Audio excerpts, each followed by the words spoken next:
যে সকল মহিলাদেরকে তাদের নিজের জিহ্বা দ্বারা জ্বলন্ত অবস্থায় জাহান্নামে শাস্তি ভোগ করতে দেখা গেছে। তাদের ওই শাস্তি ভোগ করার কারণ হলো তারা কথাবার্তায় স্বামীকে কষ্ট দিত। তাদের জবান থেকে শাশুড়ি, আত্মীয় স্বজন, এমনকি প্রতিবেশী পর্যন্ত নিরাপদ থাকত না। অনেক মহিলা আছে যারা নামাজে কালামে খুবই পাকা, কিন্তু মুখের বচন বিষের মতো। এই শ্রেণীর নারীরা নামাজে পাকাপোক্ত হওয়া সত্ত্বেও কুরুচিপূর্ণ অশ্লীলভাষী হওয়ার কারণে জাহান্নামে কঠিন শাস্তির উপযুক্ত হয়ে যাবে। হযরত আলী রাদিয়াল্লাহু তাআলা ও ফাতেমা রাদিয়াল্লাহু তাআলা উভয়ে একদিন রাসূল সাল্লাল্লাহু আলাইহি সাল্লামের কাছে গিয়েছিলেন। তাদের উদ্দেশ্য ছিল রাসূল সাল্লাল্লাহু আলাইহি সাল্লামের সাথে সৌজন্য সাক্ষাৎ করা। সেখানে গিয়ে রাসূল সাল্লাল্লাহু আলাইহি সাল্লামকে তারা দেখতে পেলেন ক্রন্দনরত অবস্থায়। এই অবস্থা দেখে হযরত আলী রাদিয়াল্লাহু তাআলা রাসূল সাল্লাল্লাহু আলাইহি সাল্লামের কাছে ক্রন্দনের কারণ জানতে চাইলেন। তখন রাসূল করিম সাল্লাল্লাহু আলাইহি ওয়াসাল্লাম তার কান্নার কারণ বললেন। তিনি বললেন, মিরাজের রাত্রে আমি উম্মতে নারীদেরকে জাহান্নামে বিভিন্ন ধরনের ভয়ঙ্কর ও কঠিন আযাবে লিপ্ত দেখেছি, যা স্মরণ করে আমি কান্না করছি। নারী শাস্তির 6টি দিক অবহিত হওয়ার পর নবীকন্যা ফাতেমা রাদিয়াল্লাহু তাআলা এই শাস্তির কারণ জানতে চেয়ে আরজ করলেন, আব্বাজান, মহিলাদের এই ভয়াবহ শাস্তি ভোগের কারণ কি? উত্তরে মহানবী সাল্লাল্লাহু আলাইহি সাল্লাম ইরশাদ করে বললেন, নারী শাস্তির প্রথম কারণ হলো যে মহিলা নিজের চুল দিয়ে ঝুলন্ত অবস্থায় সাজা ভোগ করতে দেখেছিলাম আমি। তার এই শাস্তির কারণ হলো সে চলার পথে পরপুরুষ থেকে নিজের চুলকে ঢেকে রাখত না। নগ্ন মাথা পরপুরুষকে দেখানোর জন্য চুল ঝুলিয়ে ঘুরে বেড়াত। আল্লাহ তাআলা পবিত্র কোরআনে মহিলাদেরকে মাথা, ঘাড় ও বুক মোটা কাপড় দিয়ে ঢেকে রাখতে নির্দেশ দিয়েছেন। অথচ বর্তমান সমাজের দিকে তাকালে দেখা যায় মহিলারা মাথার চুলকে কত বাহারি প্রসাধনীতে, রূপসজ্জায় সাজিয়ে নানা ঢঙে রাস্তায় বেপর্দায় চলাফেরা করছে। অথচ পর্দা সহকারে চলা, চুল ঢেকে রাখা সকল নারীর উপর ফরজ। তাই সকল নারীদের উচিত তারা যেন কঠোরভাবে পর্দার হুকুম মেনে ঘরে বাইরে চলাফেরা করে, নিজেদেরকে এই ভয়াবহ আযাব থেকে রক্ষা করে।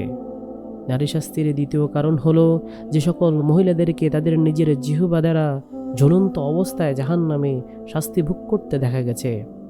তাদের ওই শাস্তি ভোগ করার কারণ হলো তারা কথাবার্তায় স্বামীকে কষ্ট দিত। তাদের জবান থেকে শাশুড়ি, আত্মীয় স্বজন, এমনকি প্রতিবেশী পর্যন্ত নিরাপদ থাকত না। অনেক মহিলা আছে যারা নামাজে কালামে খুবই পাকা, কিন্তু মুখের বচন বিষের মতো। এই শ্রেণীর নারীরা নামাজে পাকাপোক্ত হওয়া সত্ত্বেও কুরুচিপূর্ণ অশ্লীলভাষী হওয়ার কারণে জাহান্নামে কঠিন শাস্তির উপযুক্ত হয়ে যাবে। রাসূল সাল্লাল্লাহু আলাইহি সাল্লাম ইরশাদ করেন, মুসলমান হচ্ছে ওই ব্যক্তি যার হাত, মুখ এবং আচরণ থেকে অপর মুসলমান নিরাপদ থাকে। নারী শাস্তির তৃতীয় কারণ হলো অবৈধ সম্পর্ক হচ্ছে নারী শাস্তির তৃতীয় কারণ।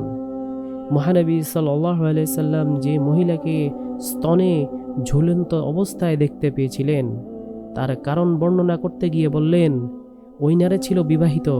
সেই বিবাহিত হওয়া সত্ত্বেও তার সম্পর্ক ছিল পরপুরুষের সাথে।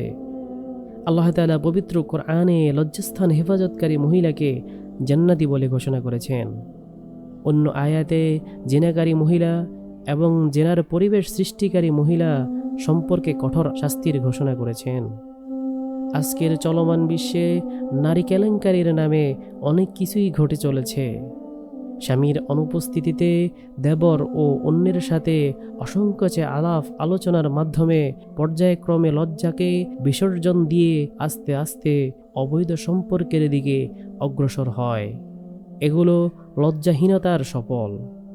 নারী শাস্তির চতুর্থ কারণ হচ্ছে বাত্যে অনীহা। এই সম্পর্কে মহানবী সাল্লাল্লাহু আলাইহি সাল্লাম বলেন, জাহান্নামে কতিপয় পদযুগল বক্ষে এবং হস্তদ্বয় কপালে স্থাপিত অবস্থায় সাজাপ্রাপ্ত মহিলারা দুনিয়ায় ফরজ গোসল এবং ঋতুবর্তী হওয়ার পরবর্তী পবিত্রতা অর্জনে উদাসীন ছিল। নামাজ যথারীতি পালন করা তো দূরের কথা, বরং নামাজ বা অন্যান্য ইবাদত নিয়ে উপহাস করত। গোসল ফরজ হওয়ার সাথে সাথে তা করে নেওয়া উত্তম। অহেতুক অলসতাবশত দেরি করার কারণে কঠিন রোগে আক্রান্ত হওয়ার সম্ভাবনা থাকে এবং এটা হারাম। তদ্রূপ ঋতুবর্তী মহিলারা ঋতুস্রাব বন্ধ হওয়ার সাথে সাথে গোসল করে নেওয়া উচিত। অথচ আজকাল মহিলাদের মধ্যে এটা নিয়ে খুবই উদাসীন ভাব লক্ষ্য করা যায়। অনেক আগেই ঋতুস্রাব বন্ধ হওয়া সত্ত্বেও গোসল না করে বসে থাকে। এরই মধ্যে নামাজের ওয়াক্ত চলে যায়। নামাজ নিয়ে বিদ্রূপ করা এটা নারীর শাস্তির অন্যতম কারণ। আজকের সমাজে দেখা যায় নামাজ মোটেও গুরুত্ব দিয়ে পড়ে না। নামাজের ওয়াক্ত চলে যায়, তাদের কোনো খবর থাকে না। কোনো জায়গায় বেড়াতে গেলে তো কথাই নেই। প্রসাধনী নষ্ট হওয়ার ভয়ে নামাজের কাছে যায় না, অথচ কিয়ামতের দিন সর্বপ্রথম নামাজেরই হিসাব হবে। রাসূল করিম সাল্লাল্লাহু আলাইহি ওয়াসাল্লাম বলেন, নামাজ হচ্ছে মুসলিম ও অমুসলিমের মধ্যে পার্থক্যকারী। তাই সাবধান হে নারীগণ, নামাজকে গুরুত্ব সহকারে আদায় করুন। পরনিন্দা ও মিথ্যা হচ্ছে নারী শাস্তির পঞ্চম কারণ।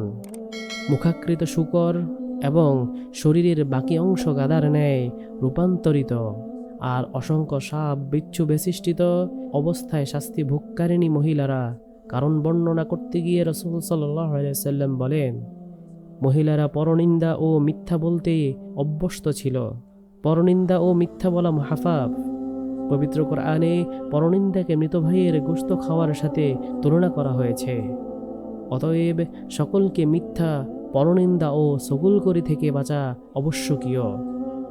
নারী শাস্তির ষষ্ঠতম কারণ হচ্ছে হিংসা ও খোঁটা দেওয়া।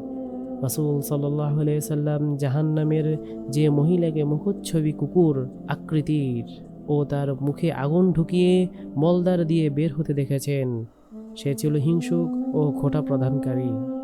এই ভিডিওর মধ্যে উল্লেখিত অনেক দোষ ত্রুটি মহিলাদের মধ্যে উল্লেখযোগ্য পাওয়া যায়, সেজন্য এই কথাগুলো মহিলাদের কারণেই হাদিসে উঠে এসেছে। বর্তমান সময়ে অনেক পুরুষদেরকেও দেখা যায় পরনিন্দা, সগুলখড়ি এবং হিংসা করতে। যে দোষগুলো মহিলাদের জন্য উল্লেখযোগ্য সেগুলো তো মহিলাদের। যে দোষগুলো মহিলা এবং পুরুষদের জন্য উভয়ের জন্য উল্লেখযোগ্য, আল্লাহ তাআলা আমাদের সকলকে ওই দোষগুলো থেকে বেঁচে থাকার তৌফিক দান করুক। আমিন।